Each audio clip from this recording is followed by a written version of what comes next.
The auction block in Milledgeville, Georgia, smelled of pine resin and tobacco spit on that September morning in 1843 when Elizabeth Hartwell paid $3 for a man the auctioneer called defective goods. She was 19 years old, dressed in mourning black that still smelled faintly of her late husband's sick room, and she had $12.40 left in the world. The overseer, standing beside her, whispered that the slave would breed strong despite his scars. That $3 was a steal for proven stock. Elizabeth felt her breakfast rising in her throat. The man on the block met her eyes once, just once, and in that glance, she saw something that terrified her more than bankruptcy or social ruin. Recognition. He knew she was drowning. 7 months later, the Hartwell plantation would burn to ash on a moonless night. The overseer's body discovered in the rubble with a fractured skull, and Elizabeth Hartwell would vanish into legend, leaving only debts, questions, and a forged bill of sale that made no sense to anyone who tried to trace the property's final months. The letter arrived 3 weeks after they buried Thomas Hartwell in the family plot behind the Baptist church. Elizabeth sat in the parlor of Oakmont Plantation. The mahogany furniture her husband's grandfather had imported from Charleston looming around her like judges in dark robes. The lawyer, Ambrose Talbot, set the estate documents on the tea table with the careful precision of a man handling explosives. "Mrs. Hartwell," he began, adjusting spectacles that caught the afternoon light slanting through windows that needed washing. "Your late husband left affairs in a more complicated state than perhaps was apparent during his lifetime." Complicated meant ruined. Elizabeth had learned that much in 3 years of marriage to a man 24 years her senior.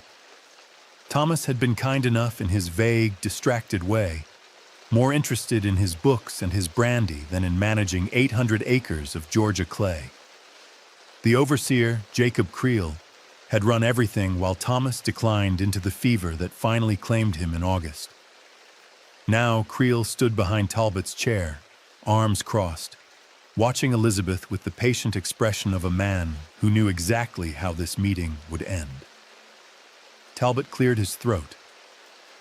"The plantation owes $4,300 to the Bank of Georgia.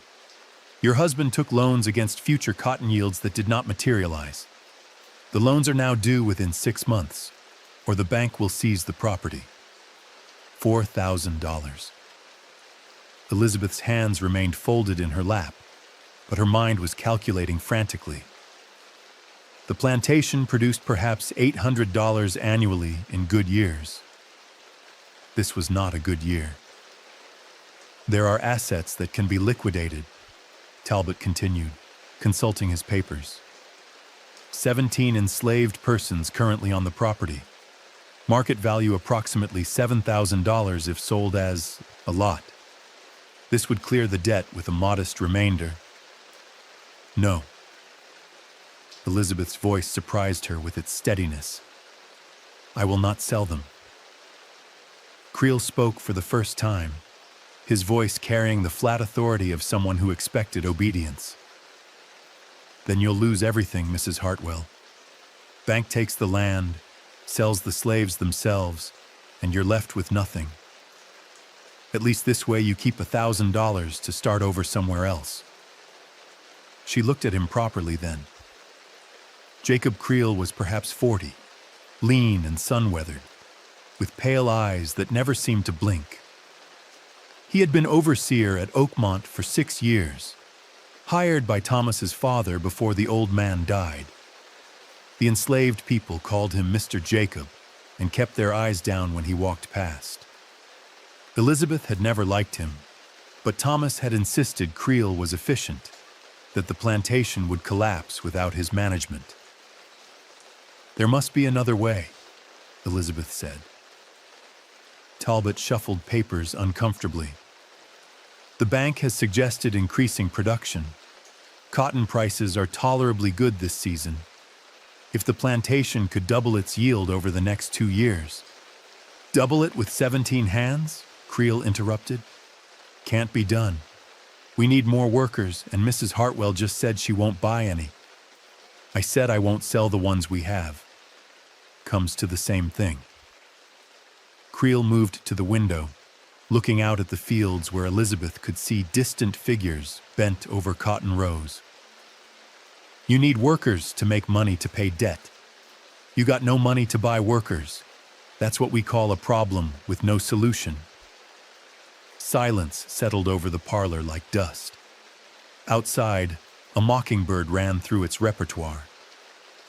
Elizabeth thought about her mother in Savannah, living on a small annuity in a boarding house, who had wept when Elizabeth married Thomas because it meant security.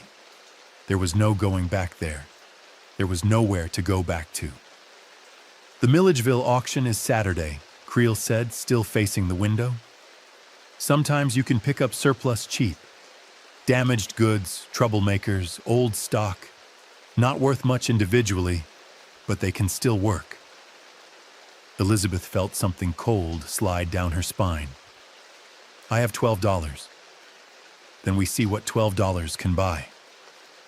Creel turned, and his expression was almost sympathetic.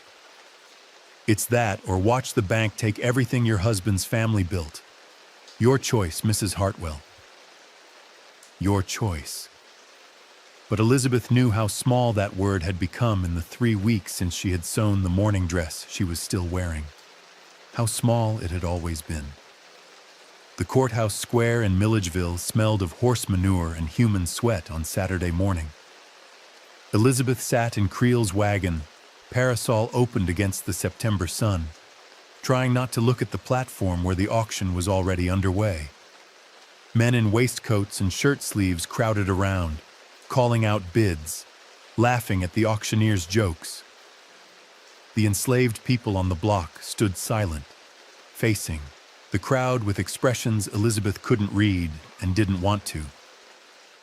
Stay here, Creel said, climbing down. I'll find something in your price range. She watched him disappear into the crowd. A woman on the platform was being sold with her 2 children. The auctioneer's voice carried clearly. Good house servant, excellent temperament, children healthy and strong. The bidding went to $300 before Elizabeth looked away. What would you do standing in a courthouse square where human beings were sold like cattle, knowing you needed to participate in that commerce to avoid financial ruin?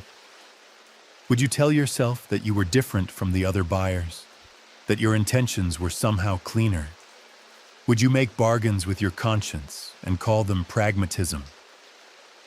Elizabeth told herself she would keep whatever person Creel purchased as a house servant. She would not breed them. She would not sell them later. These promises felt thin even as she made them, but they were all she had to stand between herself and the howling void of complicity. Creel returned after 20 minutes, his face set in grim satisfaction. Found someone? $3. Come look before I close the deal. She followed him through the crowd to where a black man stood near the platform's edge, wrists shackled, under the guard of a rough-looking trader. The man was perhaps 30, tall and powerfully built despite visible recent weight loss. Scars latticed his back. Elizabeth could see them through his torn shirt.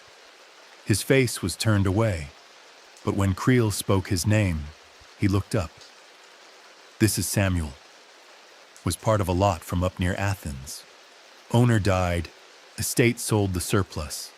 This one got troublesome during the process. Tried to run, I gather. Owner's heir had him whipped and dumped him at auction for whatever he'd bring. $3 takes him. Elizabeth made herself look at Samuel directly. His eyes were brown, exhausted, and in them she saw that terrible recognition again. The knowledge of drowning. He knew she was desperate. He knew she was trapped. And somehow, impossibly, she thought she saw calculation behind his exhaustion. Can he work? She asked. Work? The trader laughed, a a sound like gravel in a tin cup. He's strong as an ox when he ain't being stubborn. You want him for breeding or field labor? House servant. The words came out harder than Elizabeth intended. The trader shrugged. Your money. Creel says you need him cheap. He's cheap. $3 and he's yours. Elizabeth opened her reticule with shaking hands and counted out $3 coins. The trader took them, bit one to verify its authenticity, and gestured to the guard to unlock Samuel's shackles. He gives you trouble, the trader said conversationally. You let Creel handle it. That's what overseers are for. The shackles came off. Samuel rubbed his wrists slowly, still watching Elizabeth with that unreadable expression. Creel took his arm with practiced firmness and steered him toward the wagon. On the ride back to Oakmont, Samuel sat in the wagon bed while Elizabeth perched on the seat beside Creel, parasol casting inadequate shade. Neither she nor Samuel spoke. The only sound was hoofbeats and the wagon's creak. $12.40 minus $3. $9.40 left in the world. Elizabeth assigned Samuel to the house, despite Creel's loud objections that field labor was where he belonged. She told the house servants, Delilah, who cooked, and her daughter Rue, to give Samuel the small room off the kitchen where Thomas's valet had slept before consumption took him. She told them Samuel would help with heavy work, wood splitting, water hauling, furniture moving. She did not tell them why she couldn't bear the thought of sending him to the fields under Creel's supervision. For 2 weeks, Samuel worked silently. He split wood with mechanical efficiency. He carried water from the well to the kitchen. He repaired a broken table leg with skill that surprised everyone. He spoke only when spoken to, and then in brief, careful sentences. The other house servants watched him warily. Delilah told Elizabeth that field slaves said he'd been part of a revolt on the Athens estate, that he'd been whipped nearly to death before being sold. That true? Elizabeth asked Samuel one morning when he was mending a porch railing. Part of it, ma'am. His voice was quiet, educated sounding in a way that didn't match the story she'd been told. Which part? The whipping. He didn't look up from his work. The rest is more complicated. She wanted to ask more, but Creel's boots sounded on the porch boards, and Samuel's expression went carefully blank. Creel eyed the repair work and grunted approval before turning to Elizabeth. Need to talk to you about plantation accounts. In the study, please. Elizabeth followed him into Thomas's study, where ledgers covered the desk in neat stacks. Creel had been managing the books since Thomas fell ill. Now he opened one and pointed to columns of figures. Cotton crop should bring in $900 this year if prices hold. That's $300 more than last year, but still nowhere near what we need for the bank. We're hemorrhaging money on repairs, seed, food for the hands. His finger traced down a column. You need to make decisions, Mrs. Hartwell. Which repairs we skip, how much we cut rations, whether we sell off some of the older slaves who can't work as hard. No selling. Elizabeth's voice was automatic. Creel's jaw tightened. Then you're choosing bankruptcy. Is that what you want? She looked at the numbers, trying to make sense of the cramped handwriting and abbreviations. Thomas had never taught her to read accounts. Her father hadn't believed women needed such knowledge. Now she stared at columns that might as well have been written in Greek, representing a disaster she couldn't even measure. Give me time to think, she said finally. The bank won't wait forever. Creel closed the ledger with deliberate care. I'm trying to help you, Mrs. Hartwell, but I can't work miracles.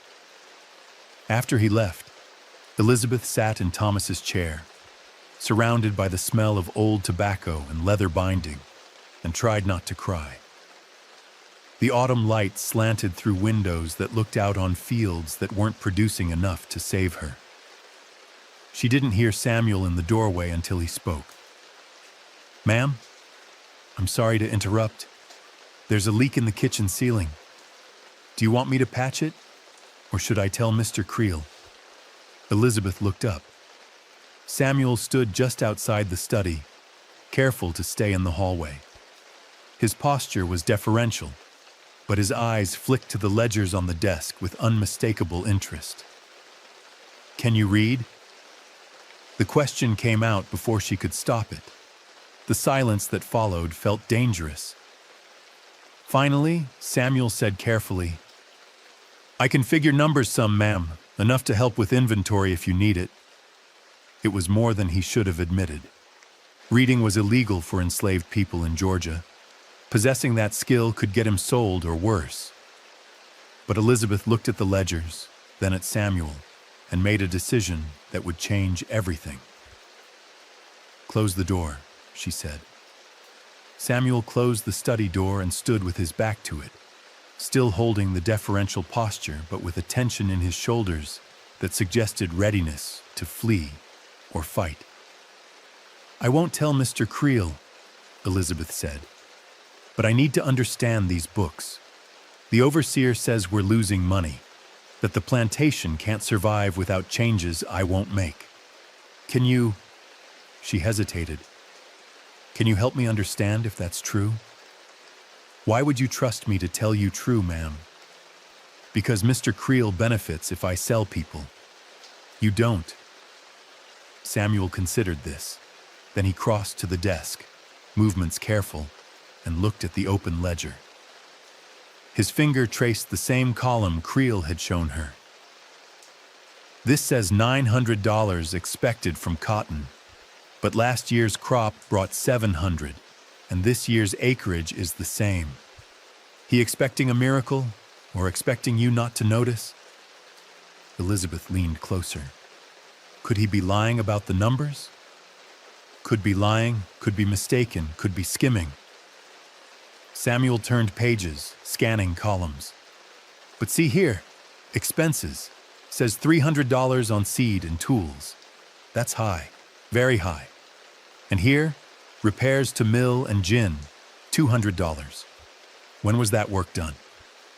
I don't know. House servant named Elijah is a carpenter. You could ask him if he repaired the gin this year." Samuel's voice was measured, careful. "I'm not saying Mr. Creel's stealing, ma'am. I'm saying these numbers don't feel right." Over the next week, Elizabeth asked questions. She walked fields she'd never visited during Thomas's life. She talked to Elijah, who said he'd patched the gin's frame in June, but it had cost maybe $30 in materials, not $200. She asked Delilah how much flour they were buying, and discovered the ledger said twice what Delilah remembered using. The pattern emerged slowly, then all at once. Jacob Creel had been inflating expenses and pocketing the difference. Not dramatically, nothing that would alarm Thomas during his final illness, but steadily, month after month, bleeding the estate of perhaps $1,000 over 3 years. Elizabeth confronted him on an October morning when yellow leaves drifted across the porch where he stood checking the week's work schedule. "The accounts don't match reality, Mr. Creel." His expression didn't change. "Don't know what you mean, Mrs. Hartwell." "The mill repairs, the seed purchases, the flour and salt, the numbers in the ledger don't match what was actually bought or done." Now his face hardened. "You been listening to slave gossip? That's a dangerous habit, ma'am. They'll tell you anything to cause trouble between white folks. I checked with the merchants myself." This was partly a lie. She'd sent Samuel into town with careful instructions, and he'd reported back. But she held Creel's gaze. "You've been stealing from this plantation." The silence stretched taut. Somewhere in the distance, someone was singing in the fields, a work song that floated on the cool air. "Prove it." Creel said finally. Show me what you think I stole, and prove it in a way that would stand up to the lawyer or the bank. You can't, because you don't understand the first thing about running a plantation. You're a 19-year-old girl playing at being a widow, and you're going to lose everything because you won't make the hard choices that need making. You're dismissed. Creel laughed. You can't afford to dismiss me. Who's going to manage the harvest? Who's going to keep the field hands in line? That houseboy you bought for $3? He going to oversee cotton picking? He leaned against the porch railing, deliberately casual. You need me, Mrs. Hartwell. The bank knows it, the lawyer knows it, and I know it. So let's stop pretending you have power here. He walked away across the yard, and Elizabeth realized with cold clarity that he was right. She couldn't prove the theft without access to merchant records she couldn't obtain. She couldn't run the plantation without someone who knew cotton and field management. And she couldn't dismiss Creel without explaining to the bank why their collateral was losing its overseer. Trapped on all sides. That evening, Samuel found her in the study, still staring at ledgers she now knew were lies. Ma'am, he said quietly from the doorway, I need to tell you something about who I was before Athens. Samuel's real name was Samuel Carter. He had been born free in Philadelphia, the son of a carpenter and a seamstress who ran a small shop in the colored district. He had learned reading, writing, and mathematics from a Quaker school teacher who believed education was every person's right. At 24, he had been working as a bookkeeper for a black-owned shipping concern when he made the mistake of traveling to Baltimore on business. 3 men grabbed me off the street near the harbor, Samuel told Elizabeth, his voice flat with old rage. Dragged me into a warehouse, beat me half to death. And by the time I woke up, I was in chains on a coaster heading to Charleston. That was 1837, 6 years ago. But you were free. You had papers. They burned my papers. Said I was a runaway from Georgia. Sold me at Charleston Market to a planter named Whitfield who needed field hands. Samuel's hands were steady on the chair back he gripped. I tried telling anyone who'd listen that I'd been kidnapped, that I was born free. You know what happened? They whipped me for lying and told me the next time I claimed freedom, they'd cut out my tongue. The enormity of it stunned Elizabeth. She had known slavery was brutal, known it was evil in ways she couldn't fully reconcile with the society she'd been raised to accept. But this casual destruction of a free man's entire life, made her understand the machinery in a new way. Whitfield sold me after 2 years to a man in Athens. That owner died this summer. The estate sold off slaves, and when I realized they were breaking up families, selling children away from mothers, I tried to stop it. His voice remained steady. Led 5 others in refusing to be sold separately. They called it a revolt. The heir had us whipped as examples, then dumped us at auction for whatever we'd bring. The others went for $50, $60. I was last, most damaged, most troublesome. $3. Yes, ma'am. $3 for a free man from Philadelphia. Elizabeth thought of the men she'd seen at the Milledgeville auction, respectable planters and merchants, bidding on human beings with the same casual interest they'd show at a horse market. Ambrose Talbot had been there, she remembered now. So had the bank manager. So had the Baptist minister who'd presided at Thomas's funeral. The system. Not just Creel's individual cruelty, but a machine in which everyone played a part. The legislature that made kidnapping profitable by presuming blackness meant slavery. The courts that refused to hear testimony from enslaved people. The churches that preached obedience to masters. The banks that loaned money against human collateral. Why are you telling me this? Elizabeth asked. Because Creel's not just stealing from you, ma'am. He's part of something larger. The land agent in town, the cotton buyer, maybe even your lawyer. They're all working together, moving money through channels that keep widows and heirs confused while they bleed estates dry. I've seen it before, and I can help you prove it, but only if you're willing to do something dangerous. How dangerous? Samuel met her eyes. The kind that could get us both killed if we're caught. Samuel's plan required 3 things: access to legal documents, skill with pen and ink, and a willingness to commit fraud that would hang them both if discovered. Land deeds and bills of sale are recorded at the courthouse, he explained, speaking in careful whispers in the study late at night while the house slept. But copies circulate. Banks hold them, lawyers hold them.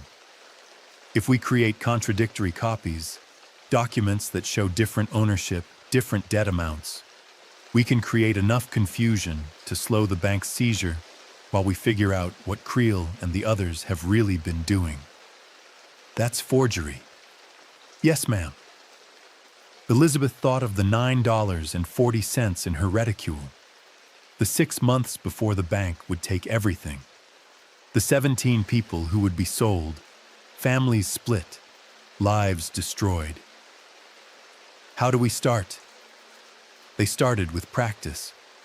Samuel showed her how he'd learned to copy handwriting while working at the shipping concern, matching the loops and angles of different clerks' signatures. He demonstrated on scrap paper, recreating Talbot's precise script, then Creel's looser hand. Elizabeth tried and failed, her letters wobbling like a child's. I can't do this. You don't have to match them perfectly. You just have to create doubt. Samuel's voice was patient. If 3 different versions of the same document exist, all with small differences, officials have to investigate which one is real. That takes time. Time is what we need. What they really needed was information. Where did Creel's stolen money go? Who else was involved? What were they planning once the bank foreclosed? Samuel began asking questions carefully among the other enslaved people. Elijah mentioned seeing Creel meeting with the land agent at the mill late at night. Rue reported hearing her mother Delilah say that the cotton buyer from Milledgeville had offered to purchase Oakmont's crop at below-market rates. A field hand named Marcus, who sometimes drove wagon to town, said Creel had been asking about property prices in Alabama, like he was planning to move. The picture emerged. Creel and several associates were deliberately driving Oakmont into bankruptcy so they could buy it cheaply at auction, then run it properly for profit. Elizabeth was the obstacle, the stubborn widow who wouldn't sell slaves, wouldn't make necessary cuts, wouldn't listen to practical advice from men who knew better. They needed her to fail. So we make it look like I'm succeeding, Elizabeth said, understanding blooming. We forge records that show improved yields. We create phantom profits. We give the bank reasons to extend our timeline. Exactly. But we also do something else. Samuel pulled out a map he'd drawn of the county, marking plantations, roads, river crossings. While we're buying time with forgery, we use Oakmont to move people north. Elizabeth stared at the map. You mean, the Underground Railroad is real, ma'am. Routes run from Georgia up through Tennessee. Quakers and free blacks run safe houses. If we can create a station, here, we can funnel people out.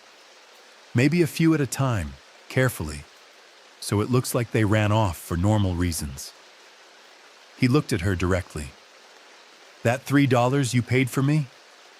That was Providence putting someone in your house who knows how this can work. The mathematics were staggering. Not just forgery, which was criminal, but actively helping enslaved people escape, which was treasonous in Georgia law. They could both hang. But Elizabeth thought of the families Creel would split when he bought Oakmont cheap at auction.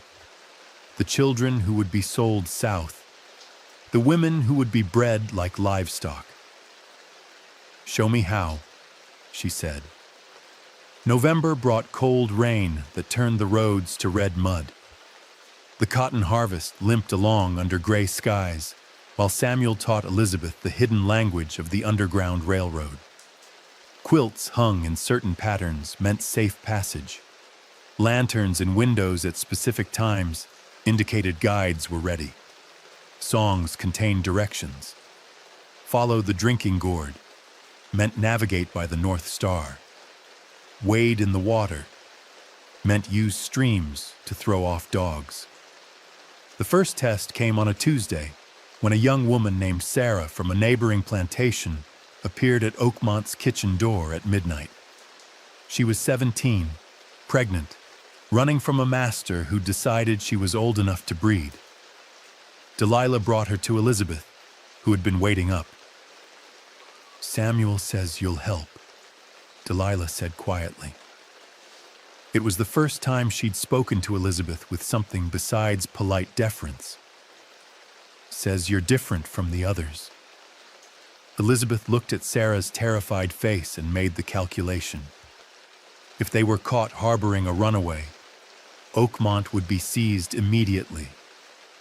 Every enslaved person on the property would be sold. Samuel would be executed. But Sarah stood there shaking, one hand on her belly, and Elizabeth thought of being 19 with nowhere to go. "Upstairs," she said. "The attic has space where you can hide." Samuel moved Sarah north 3 nights later, guiding her to a free black family 20 miles away who ran wagons toward Tennessee. He returned before dawn, exhausted but unscarred. "She'll make it," he said. "The route is solid." They moved 4 more people over the next 6 weeks. A man fleeing whipping for supposed insolence. 2 children whose mother had died and who faced separation. An older woman being sold away from her husband. Each time Elizabeth felt the risk tighten around her throat. Each time Samuel vanished into darkness with a fugitive and returned with accounts of successful handoffs. Meanwhile, the forgery operation expanded. Elizabeth learned to create discrepancies in cotton weights, making it appear Oakmont's yield was higher than Creel reported. Samuel forged promissory notes from phantom buyers, creating paper evidence of incoming funds. They backdated repairs to show expenses lower than claimed. The false records found their way to Talbot's office through carefully staged incidents. Letter accidentally included in correspondence. A document discovered in Thomas's old papers. A messenger confused about which version to deliver to the bank. Ambrose Talbot grew frustrated. The bank manager grew suspicious. Creel grew quietly furious as his tidy plan to bankrupt Elizabeth began unraveling into contradictory documentation that required investigation. "Someone sabotaging the accounts," Creel told Elizabeth one December morning. His eyes were cold. "Someone's creating false records. I'd be careful about who you trust, Mrs. Hartwell. You got people in this house who might not have your best interests in mind." "Are you accusing someone specific, Mr. Creel?" "I'm saying you bought a damaged slave for $3, and now suddenly things are getting complicated. You might want to think about what that boy's been doing with his time." The threat was clear. Creel suspected Samuel. If Elizabeth didn't move carefully, the overseer would manufacture an excuse to have Samuel whipped or sold, removing the obstacle. That night, Samuel and Elizabeth sat in the study while winter wind rattled the windows. "He knows," Samuel said. "Maybe not everything, but enough. We need to accelerate." "Accelerate what?" "The end game." Samuel pulled out papers he'd been working on for weeks.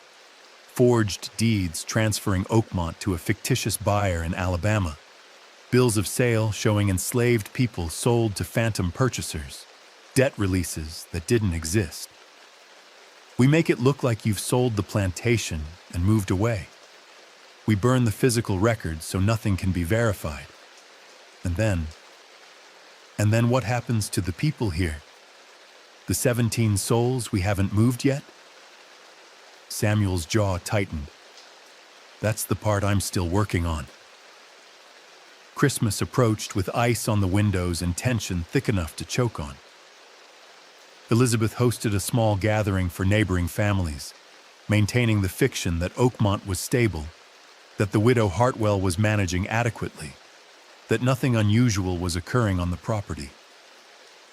Ambrose Talbot attended, drinking Thomas's good brandy and asking pointed questions about the estate's finances. The bank manager attended, eyeing the silver on the table like he was calculating auction value. Jacob Creel attended, standing near the fire with the casual authority of someone who expected to own this house soon. And Samuel attended, serving drinks with Delilah, his face a mask of servile blankness that hid calculations Elizabeth now recognized.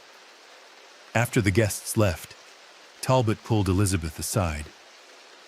"Mrs. Hartwell, I need to be frank. The documentation regarding your husband's debts has become confused. Multiple versions of the same agreements, contradictory records of payments and yields. The bank is threatening to freeze all transactions until this is resolved, which could take months. Is that bad? It delays the foreclosure." Talbot studied her face, which perhaps was the intention. But it also means you can't sell or mortgage anything until the legal tangle is cleared. You're frozen, Mrs. Hartwell. No way forward, no way back. He lowered his voice. If you know anything about how these records became confused, now would be the time to explain. I don't know anything about it, Mr. Talbot. Then you're either lying or dangerously naive. He collected his coat and hat. Either way, you're playing a game you can't win. The bank has resources you can't imagine. The law is clear. Whatever trick you're attempting will fail, and when it does, the consequences will be severe. After he left, Elizabeth found Samuel in the kitchen. Delilah and Rue had gone to their quarters. The house was dark, except for lamplight spilling from the kitchen doorway. "We're out of time," she said. "I know." Samuel was cleaning crystal glasses with careful precision. Creel's been asking questions in town, asking who's been sending letters, who's been filing papers. He's close to figuring out it's been me. What do we do? Samuel set down the glass. There's a route that leaves tomorrow night. Wagon going north with a load of timber. Driver's been paid to carry extra cargo. I can get 12 people on it if we move fast. Everyone in the quarters except the 5 who've already said they won't risk it. 12 people disappearing overnight will bring slave catchers immediately. Not if the plantation burns first. Samuel's voice was steady. Not if there's chaos. Not if Jacob Creel's found dead in the ruins and there's no clear record of what happened. Elizabeth felt ice in her chest. You're talking about murder. I'm talking about justice. Creel's a kidnapper, a thief, and a slaver. The system will never hold him accountable. But we can. And you want me to help you kill him. Samuel met her eyes. I want you to choose whether you're part of the system or against it. There's no middle ground left, ma'am. Creel's going to figure out what we've been doing. When he does, he'll have me tortured until I confess, then executed. He'll have you declared mentally unfit and institutionalized. He'll take this plantation, sell everyone here, and get away with it because the law protects men like him. The law kidnapped me off a Philadelphia street and sold me for $3. The law says I'm not human enough to testify in court. The law will hang me for forgery, but won't touch Creel for theft. His voice remained quiet, but carried a weight that pressed against Elizabeth's ribs. I'm asking you to decide what kind of person you're going to be when the law is evil. Through the window, Elizabeth could see the quarter's dark silhouettes. She thought of Sarah, pregnant and terrified, who'd made it north, of the children she'd hidden in the attic, of the families still here, waiting for choices to be made that would determine whether they lived or died, stayed whole, or were shattered. How would it work? She asked. They gave themselves 4 days to prepare. 4 days to move 12 people north, create confusion, and stage an accident that would erase the evidence of everything they'd done. Samuel worked with Elijah and Marcus to build the foundation. Elijah would accidentally leave oil lamps near straw in the barn. Marcus would ensure the well pump was broken, so water would be scarce when fire started. A field hand named Job, who hated Creel with particular intensity after the overseer had sold his wife south, agreed to create a disturbance that would draw Creel to the barn on the chosen night. He'll come armed, Job said quietly. He always comes armed when there's trouble in the quarters. We know. Samuel's voice was grim. Meanwhile, Elizabeth worked on the paper trail. She forged a letter from a fictitious buyer in Alabama confirming the purchase of Oakmont for $6,000, enough to clear debts with surplus. She backdated the agreement 3 months to suggest the sale had been in progress. She created bills of sale for the enslaved people, each allegedly sold to different buyers across Georgia, Alabama, and South Carolina, impossible to verify quickly, designed to create maximum confusion. The night before they planned to execute everything, Elizabeth sat in Thomas's study and wrote a letter to her mother in Savannah. Dear Mother, events have taken a turn I did not anticipate. By the time you read this, I will have left Georgia. Do not try to find me. Remember that I loved you and tried to live according to the principles you taught me. Some of those principles have proven more complicated than we understood. Forgive me, Elizabeth. She sealed it and gave it to Samuel to mail from town after the fact. Delilah found her in the study just before midnight. Mrs. Hartwell, the cook said carefully, you don't have to do this. You could just leave. Let Samuel handle it. You got the whole world ahead of you. Young, white, still got family who'd take you in. You don't need to burn your life down for us.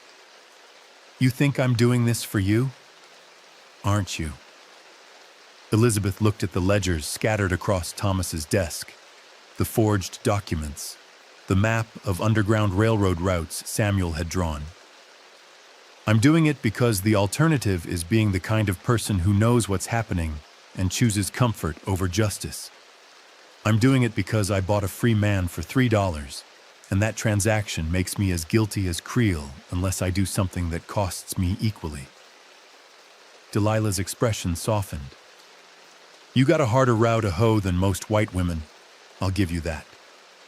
But don't confuse one good choice with redemption. You can't undo the system by burning one plantation. No, but I can make sure this one doesn't keep grinding people into nothing. The cook nodded slowly. Then do it right. And when it's done, you stay disappeared. Don't come back thinking you can explain. Don't come back at all. January 3rd, 1844, dawned cold and clear. Elizabeth spent the day in a daze of ordinary activities, taking tea, answering correspondence, pretending nothing unusual was planned. Creel worked the fields as always, shouting orders, checking progress. By late afternoon, the first wagon of timber had rolled quietly away from Oakmont, carrying 4 people buried under canvas.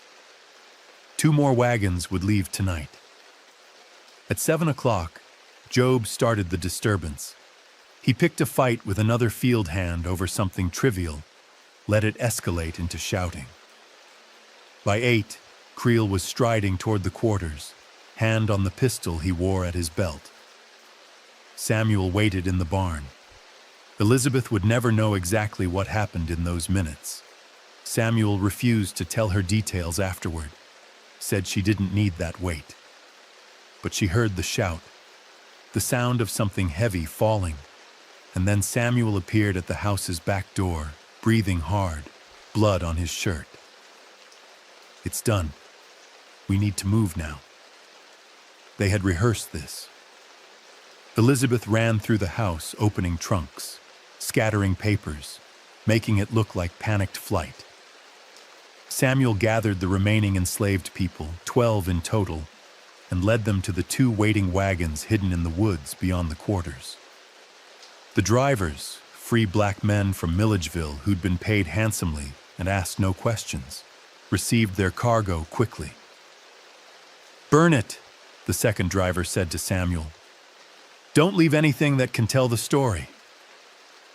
Samuel returned to the barn where Creel's body lay beneath a beam that had fallen during their struggle. He positioned the overseer carefully, then kicked over the oil lamps Elijah had placed. Fire licked up straw, caught wood, began spreading with hungry speed. By the time Samuel reached the house, flames were visible from the barn.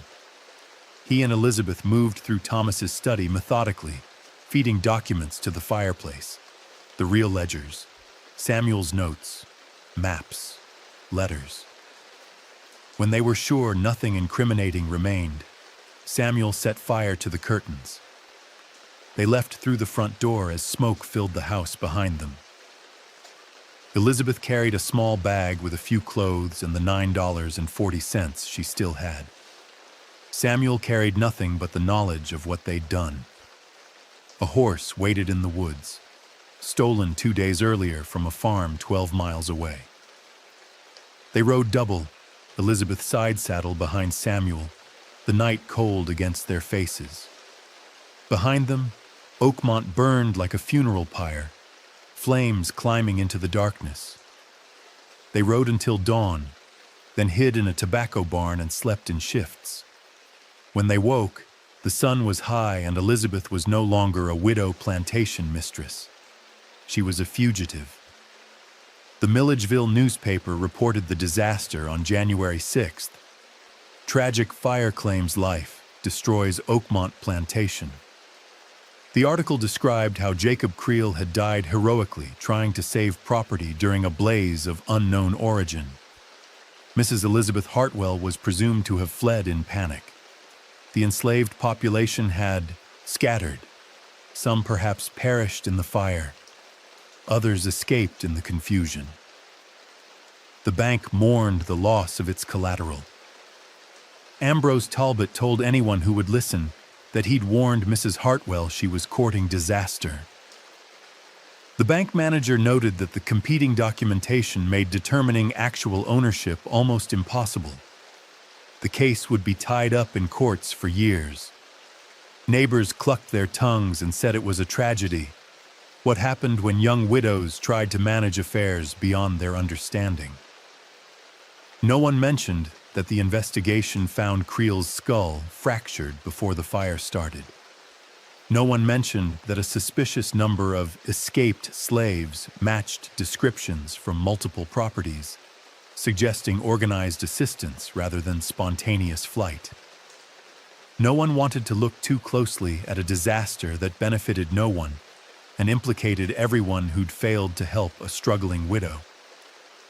Elizabeth and Samuel moved north slowly, traveling as brother and sister when they could pass, as mistress and servant when they couldn't.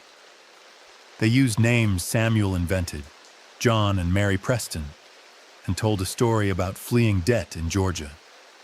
In Tennessee, Quaker families provided shelter, asking no questions, offering only quiet support. In Kentucky, free black communities gave them food, directions, warnings about slave catchers working the roads. They reached Ohio in March, where snow still crusted the fields and the Ohio River ran brown with spring melt.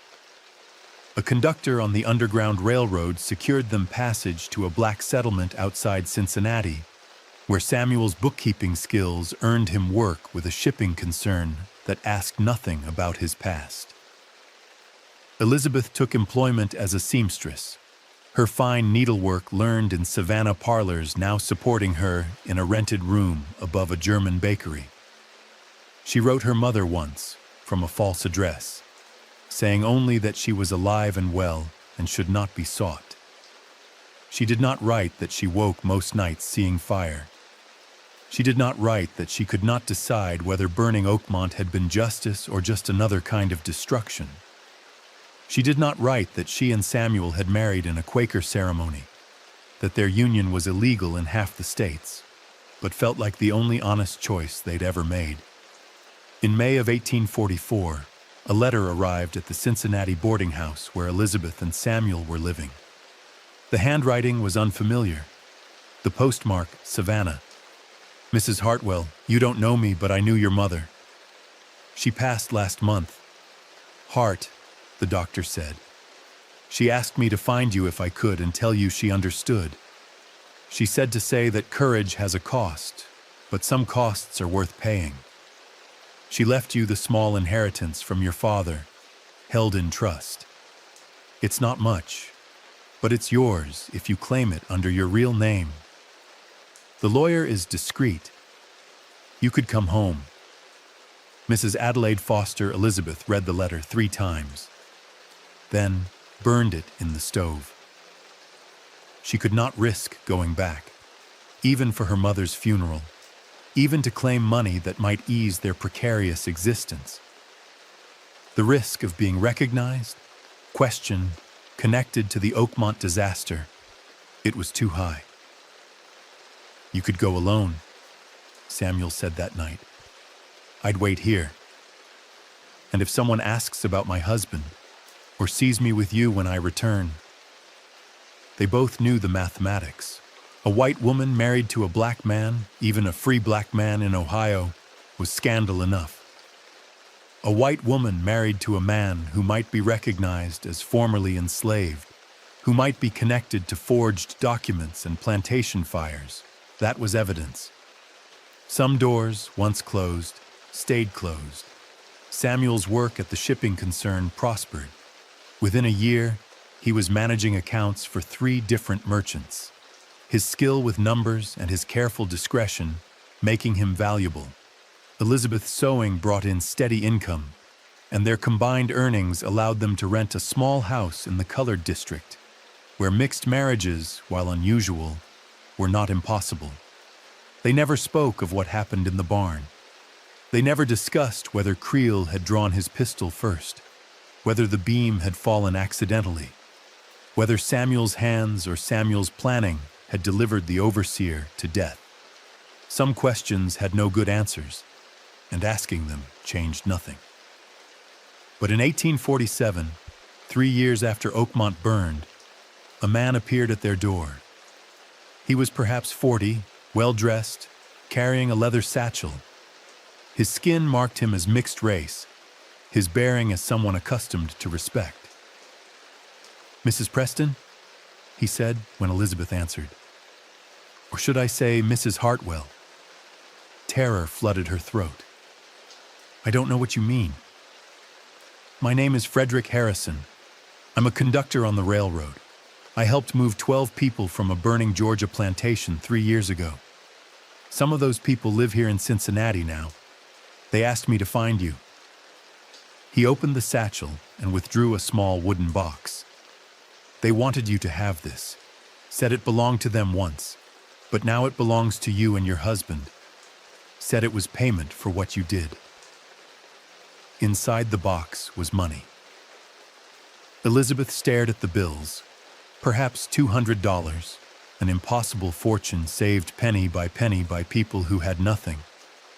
"I can't take this." They insisted. Said you gave up everything. Said you could have walked away rich if you'd played the game the way white folks usually play it. Said you chose different. Harrison's voice was gentle. They want you to know they made it. All 12. They're alive, they're free, and they remember. After he left, Elizabeth sat with the box in her lap while Samuel read the note tucked inside.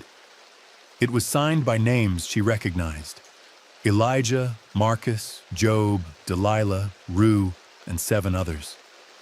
The handwriting was careful, painstakingly formed, each letter a small triumph. You gave us more than freedom.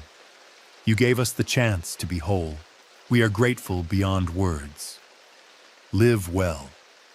The legal settlement of the Oakmont disaster took 4 years. Ambrose Talbot died in 1846 without ever resolving which version of the estate documents was authentic. The Bank of Georgia eventually foreclosed on the property, sold the charred land to a timber concern for a fraction of its assessed value, and wrote off the loans as losses. An investigation into Jacob Creel's death concluded it was accidental. The fractured skull was noted, but attributed to falling debris. No one wanted to suggest murder, because murder meant investigation, which meant examining the conflicting records, which meant potentially implicating bank officials and lawyers who'd benefited from the estate's mismanagement. Easier to call it tragedy and move on.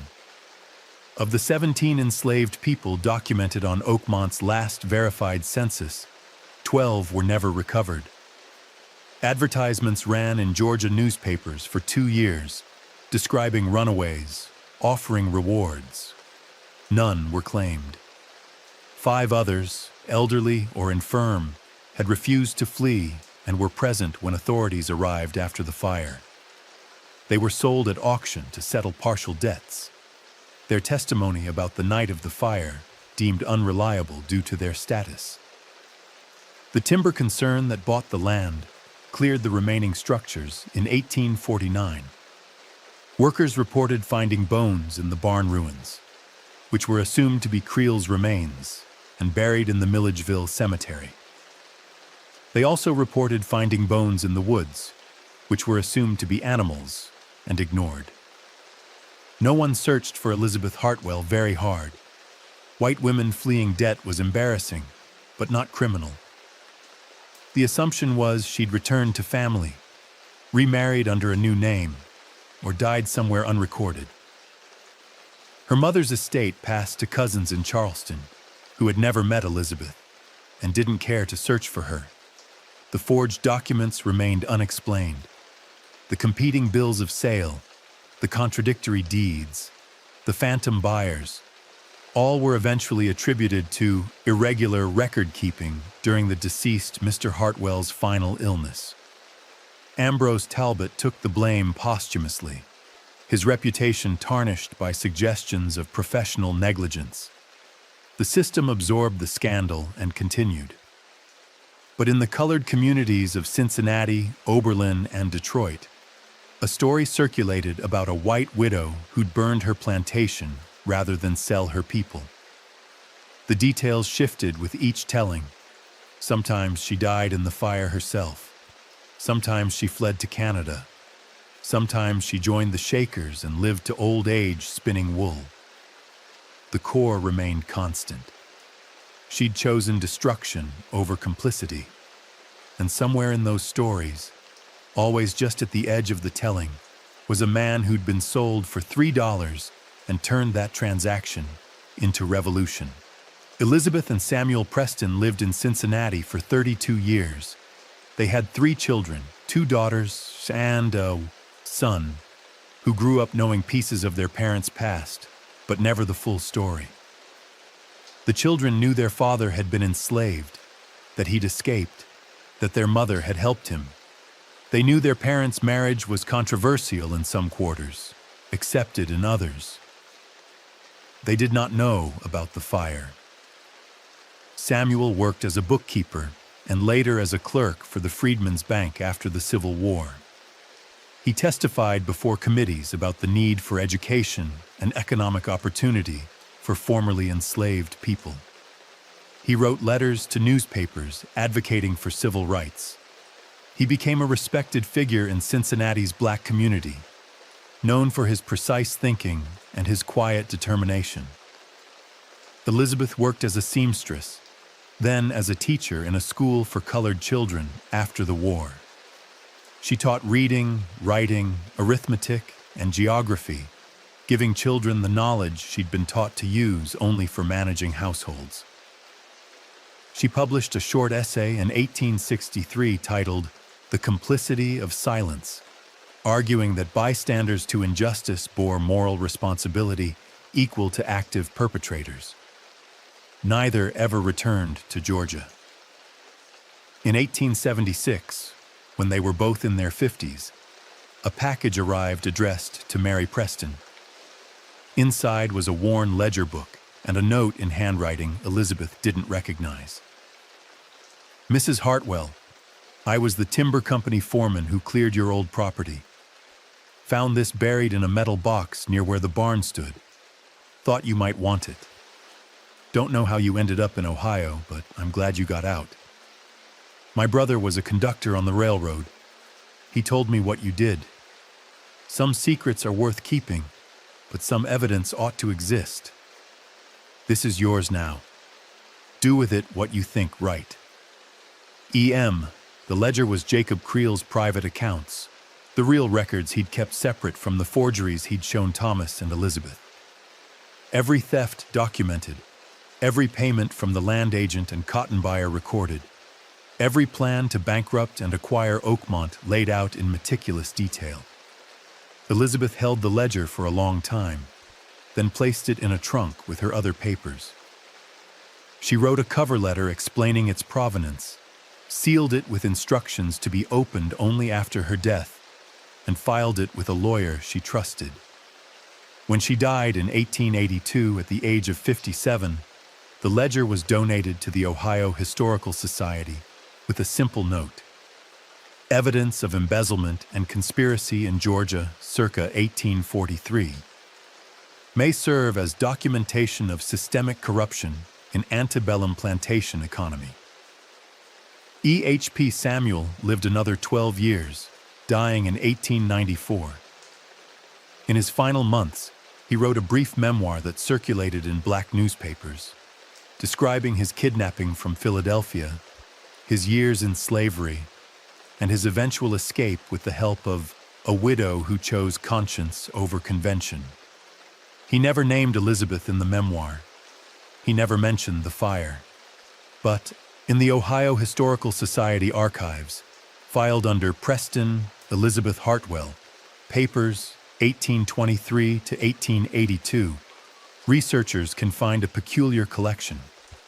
Forged documents in multiple hands, maps of Underground Railroad routes, letters from formerly enslaved people, and one ledger in Jacob Creel's handwriting that proves a conspiracy to steal a widow's property. Alongside these documents is a small wooden box containing $3 in coins minted in 1843, labeled only "The Price of a Life." In some versions of the story, Elizabeth Hartwell died in the fire that destroyed Oakmont Plantation, a tragic victim of circumstances beyond her control.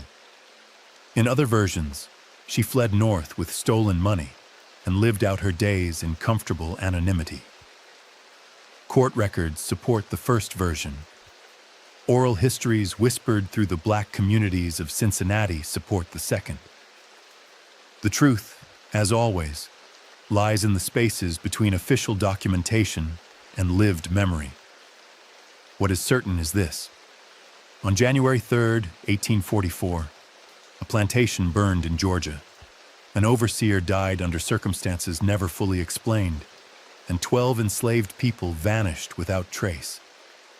No evidence of organized assistance was ever confirmed. No charges were ever filed. The land was sold, the debts absorbed, and the participants scattered to unrecorded destinations. But in Cincinnati's colored district, in the churches where formerly enslaved people gathered, in the schools where their children learned to read, a story persists about a white woman who paid $3 for a man's freedom and found her own in the bargain. And sometimes, Late at night, when the wind is right, people say you can still smell smoke on the air, even though Oakmont burned more than a century ago. Even though the land is now a shopping plaza and the graves unmarked. Even though everyone who lived through that fire is long dead. Some fires burn forever. Subscribe if you want the next deep dive.